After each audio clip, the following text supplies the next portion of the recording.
caught my fiancée cheating 2 days before our wedding, so I called off the wedding and told everyone. Hi everyone, I'm Adam, a 29-year-old guy from Boston, and I'm still reeling from what happened just a few days ago. I never thought I'd be writing one of these posts, but here I am trying to make sense of the mess my life has become. I guess I should start from the beginning. I met Rachel 4 years ago at a mutual friend's birthday party. We hit it off immediately, bonding over our shared love of indie rock and obscure sci-fi novels. Within a few months, we were inseparable. Rachel was everything I'd ever wanted in a partner. Smart, funny, and kind. Or so I thought. Our relationship progressed quickly. We moved in together after a year, adopted a rescued dog named Buddy, and started talking about our future. Last year, on our 3rd anniversary, I proposed. Rachel said yes, and we began planning our dream wedding. Everything seemed perfect. Our families were thrilled, our friends were excited, and we were on cloud 9. We spent months planning every detail, from the venue, a beautiful vineyard just outside the city, to the menu, a mix of our favorite cuisines. Rachel's parents, Tom and Linda Miller, were incredibly supportive, both emotionally and financially. They insisted on covering most of the wedding costs, saying it was their gift to us. My parents, Alex and Amanda, were equally enthusiastic. They threw us an engagement party and helped with the planning process. Our families got along well, which made everything even better. It felt like the stars had aligned, and I was about to start the next chapter of my life with the woman I loved. The wedding was set for last Saturday. We had about 150 guests confirmed, including family and friends from all over the country. Some had already flown in, staying at nearby hotels. The rehearsal dinner was scheduled for Friday night, and everyone was looking forward to the big day.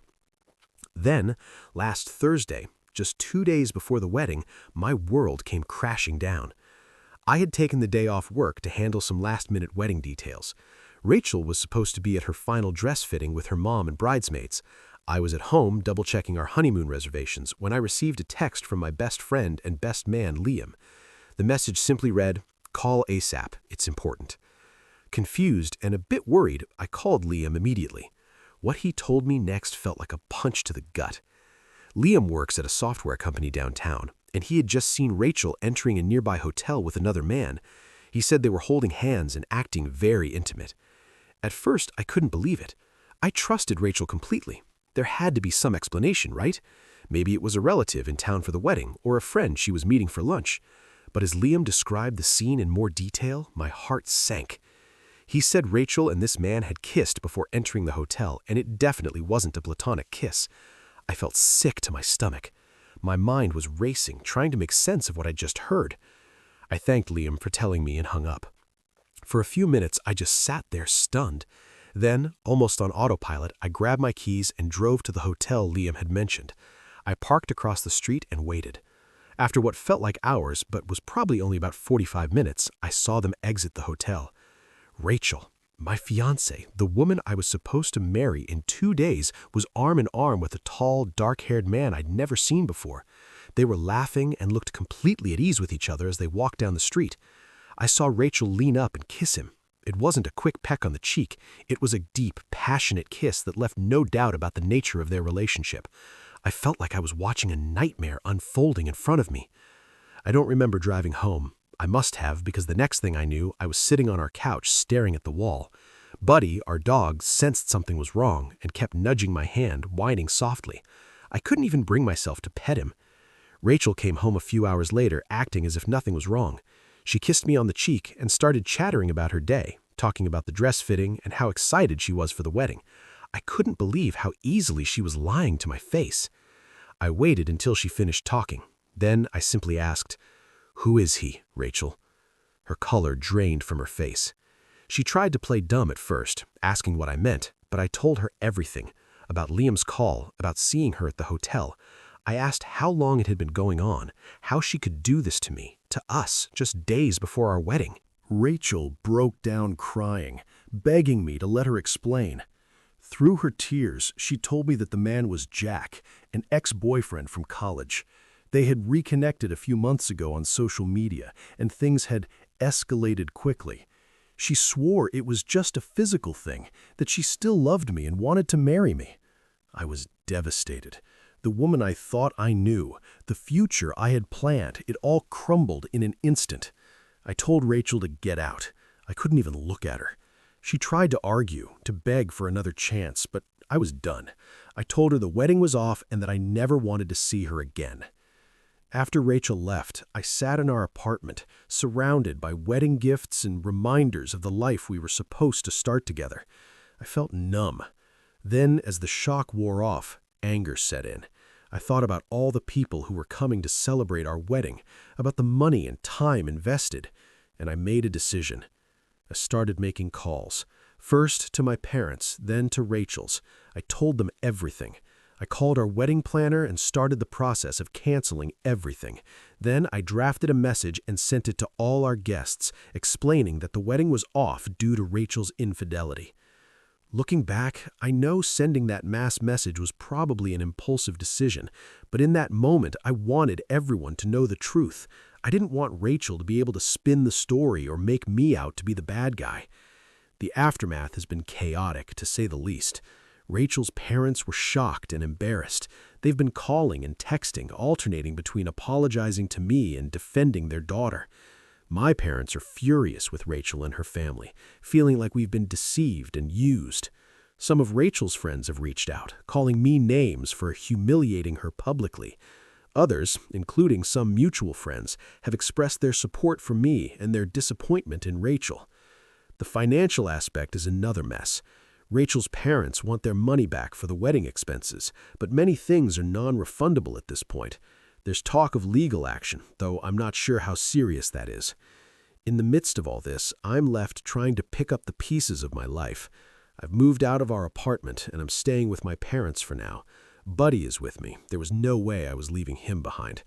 I've taken some time off work to deal with everything, but I know I'll have to face reality soon. So, Reddit, I turn to you.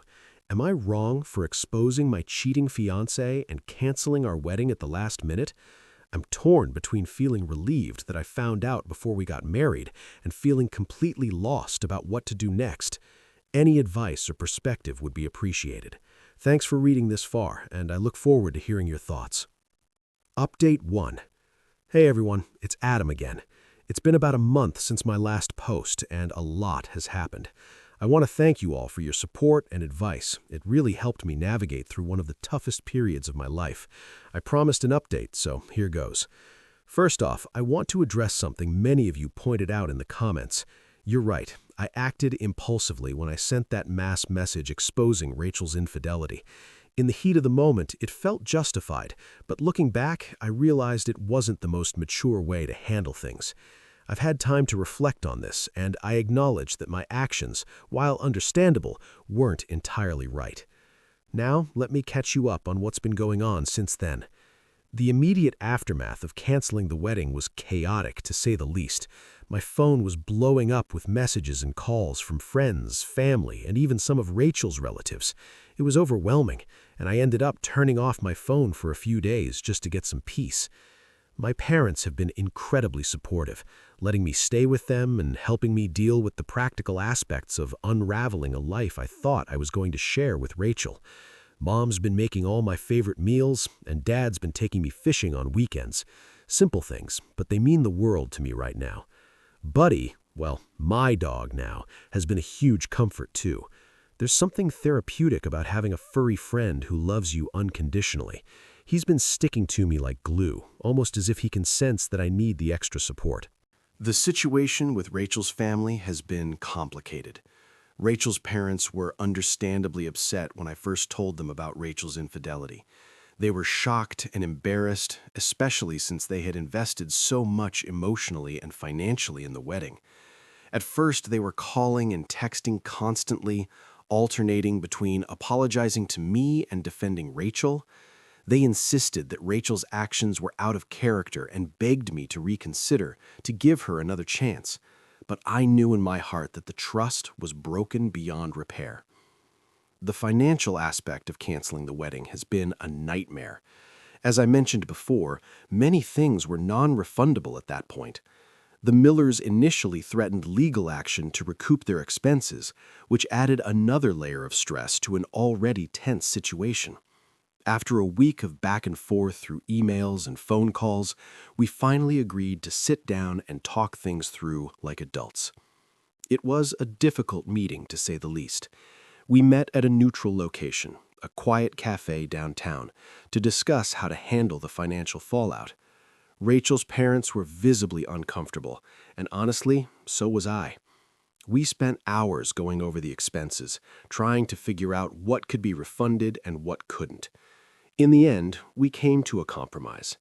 I agreed to cover the costs of anything that was specifically for me, my tuxedo, the groomsman's attire, and a few other smaller items. The Millers would handle the costs related to Rachel and anything that was jointly planned, like the venue and catering. It wasn't a perfect solution, and I could tell they weren't entirely happy with it. But given the circumstances, it seemed like the fairest way to handle things. We all left that meeting feeling drained, but with a sense that at least this part of the mess was somewhat resolved. As for Rachel, well, that's been the hardest part of all this. Despite my initial anger and the hurt of her betrayal, a small part of me still cared for her. 4 years of love and shared experiences don't just disappear overnight, no matter how much you might want them to. Rachel has tried to contact me numerous times since that day. At first, I ignored all her calls and messages. I needed time and space to process everything. But after about 2 weeks, I finally agreed to meet with her. I felt I owed it to myself and to the relationship we once had to hear her out. We met at a park near our old apartment. It was a sunny day, but the atmosphere between us was anything but bright. Rachel looked terrible. Puffy eyes, messy hair, nothing like the put-together woman I used to know. As soon as she saw me, she burst into tears. Rachel poured out apologies, explanations, and pleas for forgiveness. She told me more about Jack, the ex-boyfriend she had cheated with. Apparently, they had reconnected at a conference a few months before the wedding. One thing led to another, and before she knew it, she was caught up in an affair. She swore it was just a physical thing, that she had never stopped loving me. She said she had ended things with Jack as soon as I found out, and that she realized what a huge mistake she had made. Rachel begged me to reconsider, to give her another chance. She said we could postpone the wedding, go to couples therapy, anything to save our relationship. I listened to everything she had to say, and I'd be lying if I said it didn't affect me. Seeing her so broken, hearing the pain in her voice, it stirred up a lot of conflicting emotions. For a brief moment, I even considered the possibility of trying to work things out. But then I remembered the sight of her kissing Jack outside the hotel. I thought about the ease with which she had lied to me, how she had been planning our wedding while secretly meeting another man, and I knew deep down that there was no going back. I told Rachel that while I appreciated her apology, I couldn't forgive her. The trust between us was irreparably broken. I explained that even if we tried to move past this, I would always have doubts. I would always be wondering if she was really where she said she was, if she was telling me the truth.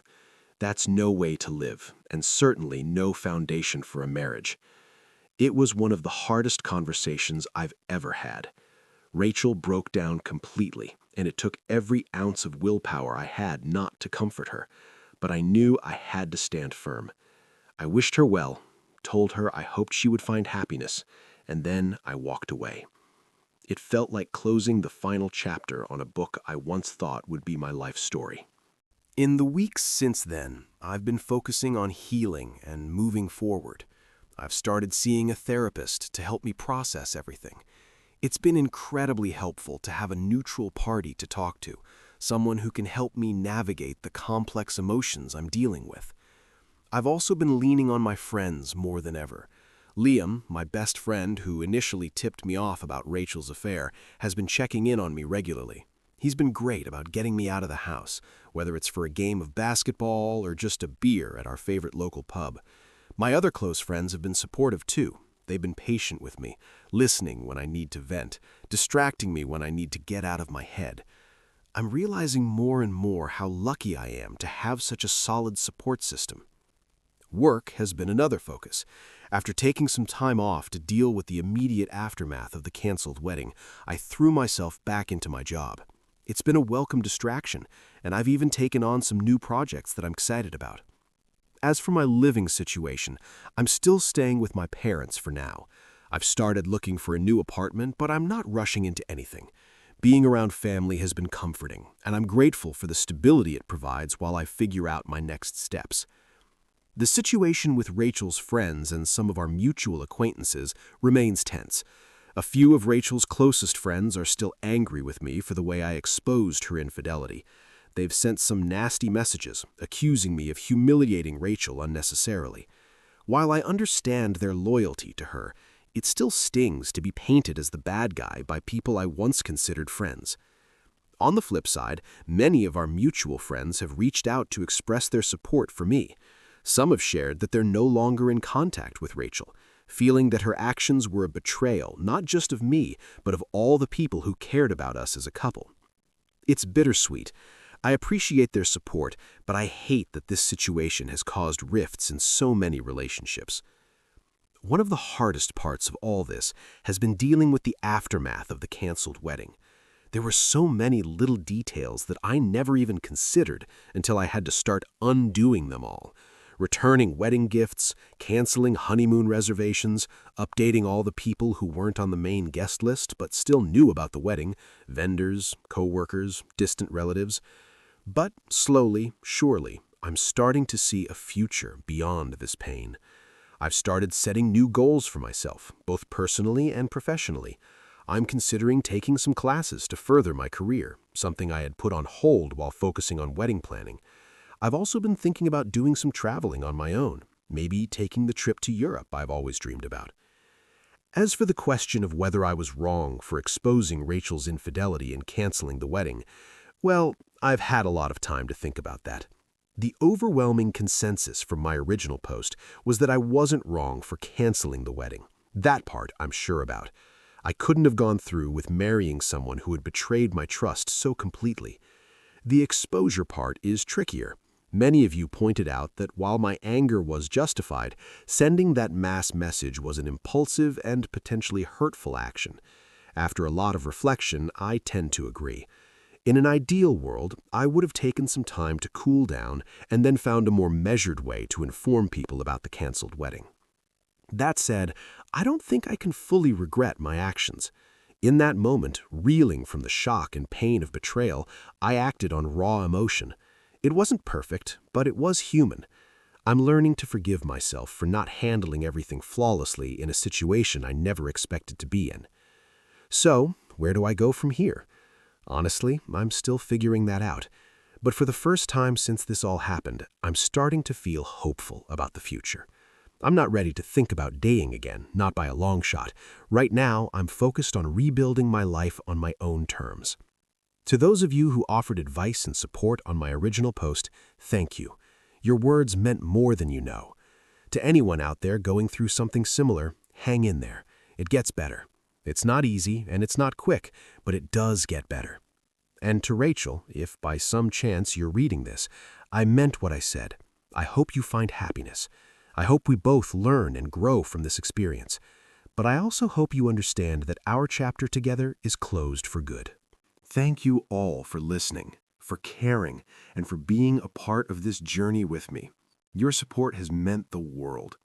Here's to new beginnings, to healing, and to whatever the future may hold. Now, on to the next story.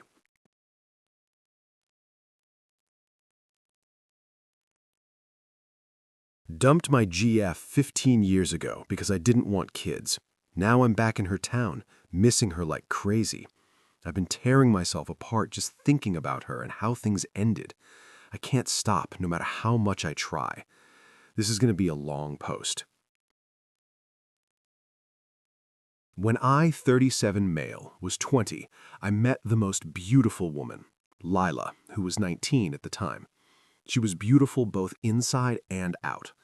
She had the most gorgeous dark brown hair that looked red and purple when the light hit it just right, these golden brown eyes and lashes that looked like a doll's. freckles on her rosy, plump cheeks, and a single dimple when she smiled a certain way. She was a year younger than me, but yet she was always so much smarter and mature in every aspect. We dated for 2 years. I met her parents, and her no-nonsense cop father definitely gave me the stank eye at first, but he grew to like me. Her mom adored me right off the bat, always commenting on how my green eyes complemented her daughter's golden brown eyes in the most romantic way. I still don't fully understand what that means, but I liked the compliment. Her younger siblings loved playing in the backyard with me. She met my parents and my 2 brothers, and they all loved her right off the bat. My younger brother was the same age as her, and they were going to college together and would help each other study in some of the shared classes their majors had. Hell, even my 6-month-old dog I had adopted before even meeting her seemed to like her more than he liked me. She told me her dreams, how she wanted to own a home that was tucked away from everything but not completely isolated, how she wanted to be a doctor and that she wanted to help people. She wanted to be a pediatrician. She loved kids. She always said she wanted a family. She didn't care how many kids she had. She just wanted to experience the ups and downs of motherhood. She wanted the good, the bad, the ugly. I listened to her go on and on about baby names and how she would design a nursery. At the time, I thought I wanted kids too. I wanted to marry this girl and give her the family she so clearly wanted. She was my Lila. I wanted to stay with her forever. I was young, but I was in love with her. After 2 years of dating, I started to realize that I didn't want to have kids. I thought I was just being around too many of my brat cousins, and that was turning me off from the idea. But the more I thought about it, the more the idea of having to be a father made me sick. I would get headaches and my stomach would twist in knots, thinking about having to take care of some screaming, crying little thing, and then have it grow into a tantrum-throwing toddler, a bratty child, and then some moody teenager. I didn't want to be held down like that. I wanted to travel, have money, be free. After a few drinks one night, I ended up telling all of this to Lila. I remember she went quiet and simply said, "I won't try and change your mind, but I'm not giving up my dreams." I remember scoffing and rolling my eyes, telling her that we weren't going to have kids. She stood up from the couch and said, "You might not want that anymore, but I still do. I'm not going to try and force either one of our minds to change. Then one of us will end up miserable."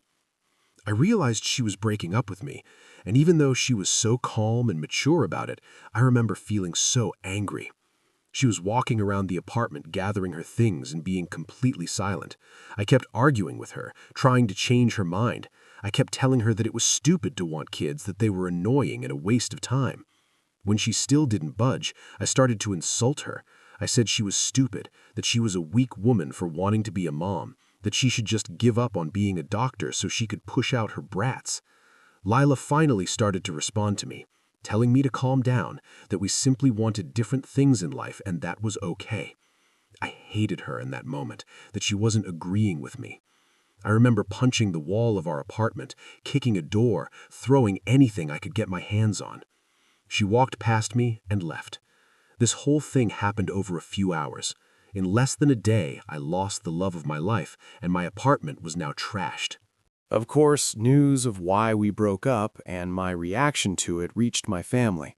My mom cried hearing how I reacted. My dad gave me the coldest look I'd ever seen. My brothers both said I was an idiot, with my younger brother saying I was lucky Lila hadn't called the cops on me during that. That was 15 years ago.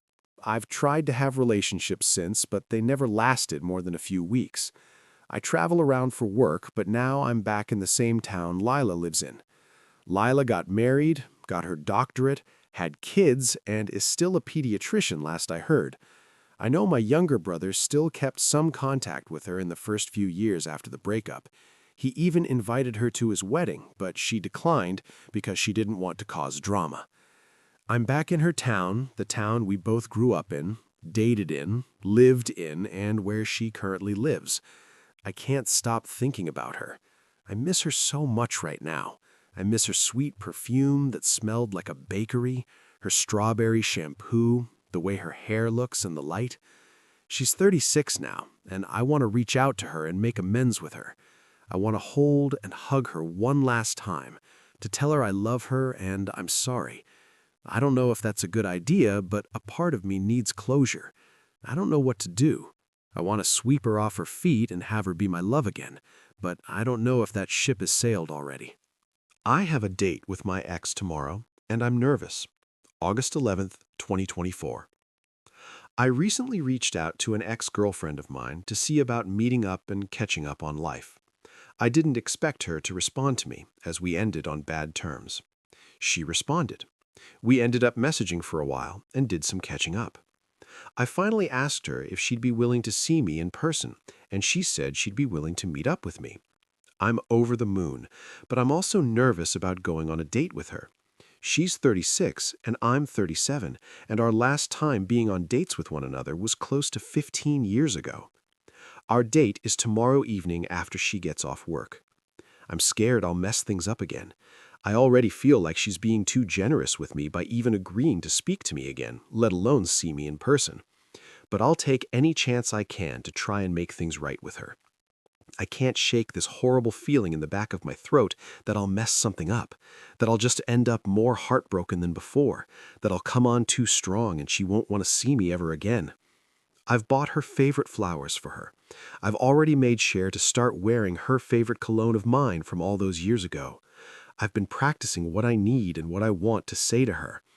I have no idea how this date's going to go, but I just need to type out these feelings of nervousness I have. Update 2. August 15th, 2024. Following my last post, I reached out to Lila. I had to. I know a lot of people wanted me to never contact her again, despite how I wanted to make amends with her. So I reached out to her, and she responded, and we chatted back and forth a bit. After a bit of this, I asked her if she wanted to meet up, and basically let her set all the ground rules. She agreed, and 3 days ago, we went out on a date. She is just as beautiful as she was when we were together. Her figure filled out, and she finally lost the baby fat on her face, but she was still the same woman I fell in love with all those years ago. We sat down and talked. I didn't want to talk much about myself, but she asked about my life, so I had to. She asked about my job, my family, how I'd been. Typical catching up stuff. I'll admit I was zoned out for most of this, and I was operating on autopilot to keep my nerves from taking over. I just wanted to grab her and hold her, kiss her, make her mine again. I don't think I realized just how much I missed her until she was right in front of me. Finally, when she was done asking about me, I got to ask about her and how she's been.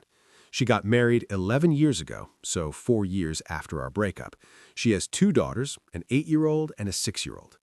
I saw how happy she was when she talked about them, and I couldn't help but feel jealous and guilty. I should have been the one to have children with her, but I was stupid, and now she had kids with someone that wasn't me. I asked about her husband, and turns out she's a widow. He died 7 years ago while she was pregnant with her youngest.